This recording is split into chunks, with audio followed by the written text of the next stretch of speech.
Hai, Assalamualaikum. Dalam video ni saya akan kongsikan pengalaman, tips dan triks dalam penjagaan lobster. Untuk pengetahuan, saya sudah memelihara lobster ni dalam 20 hari dan keadaan lobster ni masih kuat makan dan sihat. Dalam video ni juga saya akan kongsikan sedikit kesalahan yang saya lakukan dan boleh diimprovekan untuk projek yang akan datang. Dan untuk beginner boleh follow step-step ni dalam memelihara lobster dalam amount yang sedikit dan enjoy. Jom.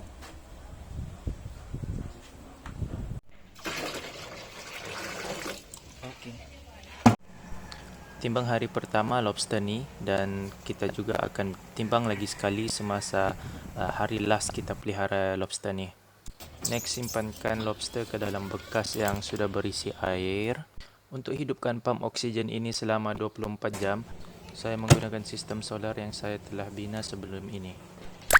Sistem solar saya mampu menampung beban load daripada oksigen tu selama 24 jam. Dan ini adalah view di belakang rumah saya. Cantik bukan? Okey, kita cucuk plug oksigen ni ke solar charge controller. Dan hidup pun. Okey, untuk tambahan kita perlu tambahkan habitat tempat untuk udang tu menyorok. Contoh macam pipe PVC yang berlubang tu kan. Kita boleh letak supaya dia menyorok dalam itu. Okey, kita bergerak ke hari kedua.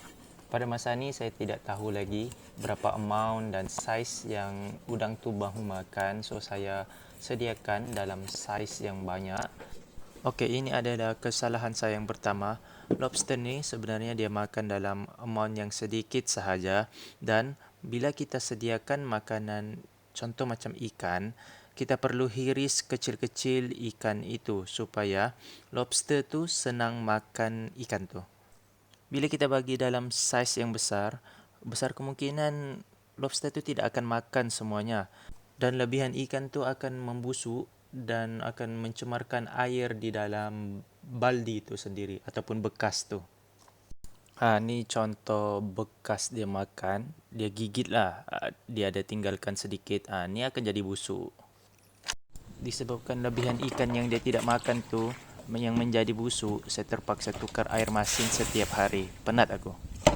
Oleh sebab tu, kalau ada yang mahu pelihara lobster, saya cadangkan beli siphon kotoran yang bertindak sebagai filter untuk keluarkan bau-bau busuk tu dan ikan-ikan busuk.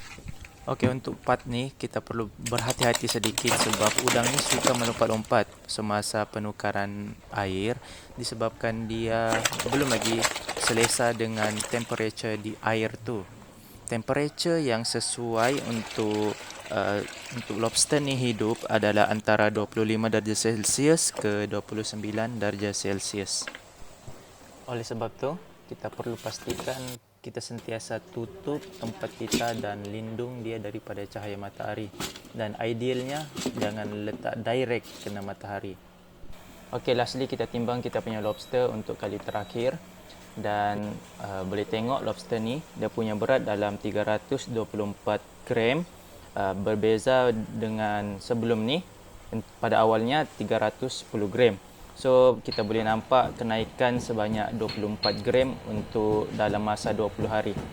So kita punya lobster ni semakin membesar. Okey, setakat ni sahaja video untuk kali ni. Kalau rasa video macam ni berguna dan bermanfaat untuk anda, boleh like dan subscribe untuk lebih banyak video lagi. Okey, saya Muhammad Zainal. Assalamualaikum.